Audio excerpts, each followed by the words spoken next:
आप देख रहे हैं अनहोनी। अनहोनी में आज की कहानी हमारे साथ शेयर की है अतुल जी ने। तो चलिए बढ़ते हैं आज की इस कहानी की ओर।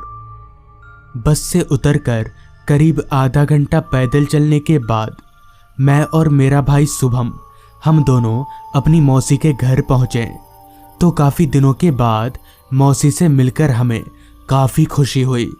असल में हम 5 सालों के बाद अपने मौसी के घर आए थे। मौसी का घर गांव के इलाके में होने के कारण मुझे बार बार यहां आने का मन करता है, मगर मेरे काम के चलते मैं यहां आ नहीं पाता हूं। खैर, मौसी के घर पहुंचकर जब मैंने अपनी निगाहें घड़ी में घुमाई तो वक्त हो रहा था शाम के 5 बजे का। ठंड का मौसम होने के कारण शाम के 5 बजे ही आसमान पर अंधेरा छाने लगा था। ऊपर से गांव का इलाका होने के कारण ठंड काफ़ी तेज लग रही थी, जिस कारण बाहर धीरे धीरे सन्नाटा छाने लगा था। वैसे भी इस गांव में लोग ज़्यादा रात तक बाहर नहीं निकलते और ठंड के मौसम में तो और भी नहीं। खैर, देखते ही देखते 4 घंटे कब बीत गए पता ही नहीं चला। जिसके बाद ठीक रात के 9 बजे मौसी ने हमारा खाना लगा दिया तो हम खाना खाने बैठ गए। खाना खाते वक्त मैंने मौसी से कहा, मौसी, जब मैं पिछली बार आया था तो इस गांव के पुराने मंदिर के बारे में लोगों के मुंह से तरह तरह की बातें सुन रहा था। तो पुराना मंदिर का नाम सुनते ही मानो मौसी की शक्ल डर के मारे उतर गई। कुछ देर चुप रहने के बाद मौसी ने कहा, तुम दोनों को उस पुराने मंदिर के ऊपर ध्यान देने की कोई ज़रूरत नहीं है, और हाँ, भूल से भी शमशान के पीछे उस पुरानी मंदिर की तरफ मत जाना। इस पर मैंने मौसी से कारण पूछा। पहले पहले तो मौसी ने कारण बताने से मना कर दिया, मगर मेरे काफ़ी जिद करने के बाद मौसी ने बताना शुरू किया। आज से काफ़ी साल पहले वो मंदिर तांत्रिकों का डेरा हुआ करता था। पहले पहले तो सब कुछ ठीक था, मगर अचानक ही कुछ दिनों बाद उस मंदिर में मौत का खेल शुरू हो गया। सभी तांत्रिक शैतान की पूजा करने लगे और साथ ही साथ हर अमावस को नर बलि भी देने लगे। हर अमावस को शैतानी मंदिर और उसके आसपास का इलाका बलि की चीख से गूंजने लगा, जिस कारण गांव के सभी लोग डरे सहमे से रहने लगे। लोग रात तो दूर दिन में भी घर से निकलने से कतराते थे और अमावस में तो कोई भी गांव वाला घर से एक बार भी बाहर नहीं निकलता था। ये मौत का खेल काफ़ी दिनों तक चलता रहा, मगर जब गांव के काफ़ी लोग लापता होने लगे तो गांव वालों ने दूसरे गांव से मदद मांगी, जिसके बाद काफ़ी सारे लोगों ने मिलकर उन सभी तांत्रिकों को मौत के घाट उतार दिया। लेकिन आज भी लोग उस शैतानी मंदिर के आसपास भी जाने से कतराते हैं। कईयों का तो मानना है कि आज भी अमावस की रात में उस मंदिर से लोगों की चीखें सुनाई पड़ती है। हमारा खाना खत्म होते ही मौसी की बात भी खत्म हो गई, जिसके बाद मैं और शुभम अपने कमरे में सोने चले गए। अभी हम बिस्तर पर लेटे ही थे कि तभी मैंने शुभम से कहा, भाई, कल अमावस है, क्यों ना हम कल रात को चुपचाप मंदिर जाएं और देखें कि सच क्या है। इस पर शुभम कुछ देर चुप रहा, फिर अचानक अपनी चुप्पी तोड़ते हुए बोला, हाँ ठीक है, कल चलकर देख कर आते हैं क्या माजरा है। सारी बात तय करने के बाद हम सो गए। फिर अगली सुबह जब हमारी नींद खुली तो वक्त हो रहा था सुबह के 8 बजे का। सुबह से उठते ही बस हमें इंतज़ार था तो रात होने का।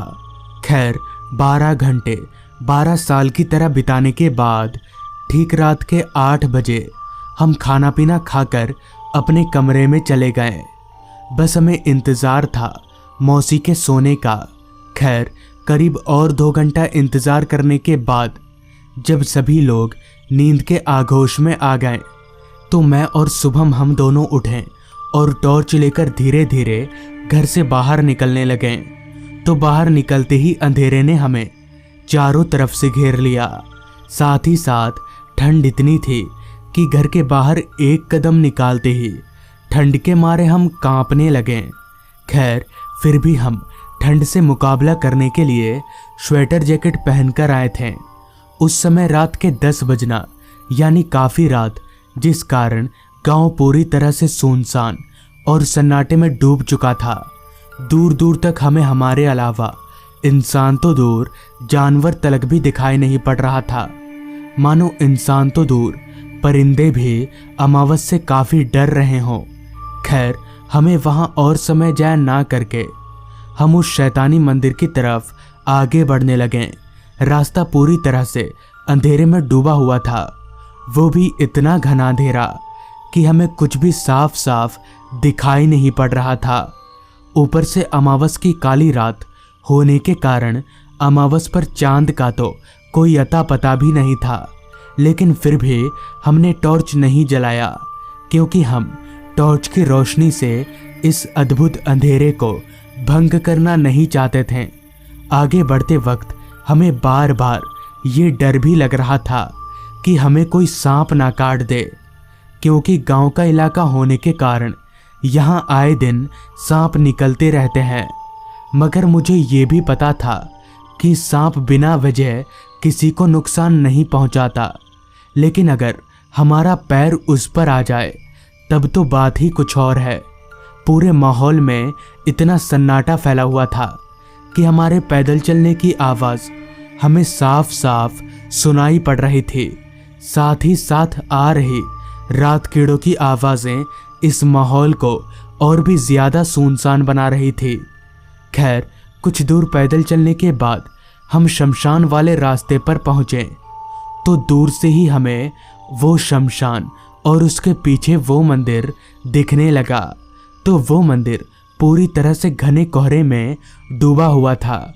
हम जल्दी जल्दी अपने कदमों को चलाकर उस मंदिर के थोड़ा करीब पहुँचे तो मंदिर के करीब पहुँचते ही हम एकदम से हैरान हो गए, क्योंकि उस शैतानी मंदिर के करीब पहुँचते ही हमने देखा कि उस मंदिर का दरवाज़ा खुला हुआ है और उस दरवाजे के अंदर से हल्की लाइटें आ रही हैं।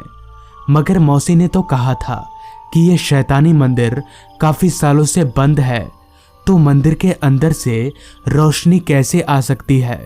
कहीं गांव वालों की बात सच तो नहीं है कि आज भी वो तांत्रिक इस मंदिर में आते हैं? अभी हम ये सोच ही रहे थे, तभी एकदम से किसी आदमी के चिल्लाने की आवाज़ आई। उस आदमी के चिल्लाने की आवाज़ इतनी दर्दनाक थी कि मानो उस आदमी का कोई अंग शरीर से कटकर अलग हो गया हो। उस चीख को सुनते ही हमें पता चल गया कि वो चिल्लाने की आवाज़ उस शैतानी मंदिर से ही आ रही है। तो हम चलकर उस मंदिर के पास पहुँचे। अब शुभम थोड़ा थोड़ा डरने लगा था, जिस कारण वो मुझे ही दरवाजे के अंदर झांकने को बोल रहा था। तो मैंने जैसे ही दरवाजे के अंदर झांका तो मेरे होश उड़ गए और मेरा सारा शरीर कांपने लगा, क्योंकि गांव वालों की बात आधी सच थी और आधी उससे भी ज़्यादा डरावनी। दरअसल उस मंदिर में तांत्रिकों का एक झुंड शैतानों की मूर्ति के आगे हवन कर रहे थे और साथ ही साथ बगल में एक आदमी पड़ा हुआ था जिसका सर धड़ से अलग था, यानी वो चीखने की आवाज़ उसी आदमी की थी जब उसकी बलि हुई थी। और एक बात, सारे तांत्रिकों का शरीर पूरी तरह से कटा हुआ था। किसी के हाथ नहीं थे तो किसी का आधा शरीर नहीं था। ये देखकर मैं समझ गया कि ये सभी तांत्रिक भूत हैं। मैं इतना डर चुका था कि मैं अपने आप को संभाल नहीं सका और मेरी चीख निकल गई। मेरी चीख सुनकर सभी भूत मेरी तरफ देखने लगे। मैं समझ गया कि अगर हम लोग ज़्यादा देर तक यहाँ रुकें तो बच नहीं पाएंगे, जिस वजह से मैंने और मेरे भाई ने, हम दोनों ने मिलकर वहाँ से दौड़ लगा दी। भागते भागते जब मैंने एक बार पीछे मुड़कर देखा तो पाया कि वो सारे भूत मेरे पीछे पीछे दौड़ रहे हैं। फिर जैसे ही हम भागते भागते गांव के रास्ते पर पहुँचे तो वो सभी भूत एकदम से गायब हो गए। तो इस तरह से उस रात हमारी जान बच गई। तो दोस्तों, ये थी आज की कहानी। अगर आपको ये कहानी पसंद आई हो तो चैनल को ज़रूर सब्सक्राइब कर लें। तो मैं आपका दोस्त आर्यन जल्द ही मिलूँगा आपसे ऐसी ही एक कहानी के साथ।